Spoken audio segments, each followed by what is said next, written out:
Hi అండి. ఇవాళ బొంబాయి రవ్వతోటి అప్పటికప్పుడు 10 నిమిషాల ఇడ్లీలు ఎలా చేసుకోవాలో చూపించేస్తానండి. చాలా సాఫ్ట్‌గా, స్పాంజీగా వస్తాయి చూడండి. పల్లి చట్నీతోటి సూపర్ అంటే సూపర్‌గా ఉంటాయి. పిల్లలైతే భలే ఇష్టంగా తింటారు. ఇంతకు మీరు ఆషాఢంలో గోరింటాకు పెట్టుకున్నారా లేదా కామెంట్ చేయండి. మేమైతే పెట్టేసుకున్నాము.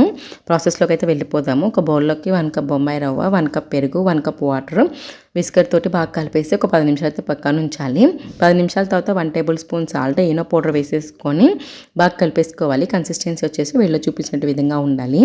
ఇప్పుడు ఇడ్లీ ప్లేట్స్కి ఆయిల్ రాసేసి ఇడ్లీ గుంతలలో ఏ పిండి వేసేసుకొని స్టవ్ పైన ఒక 10 నుంచి 12 నిమిషాలు పెడితే సరిపోతుందండి.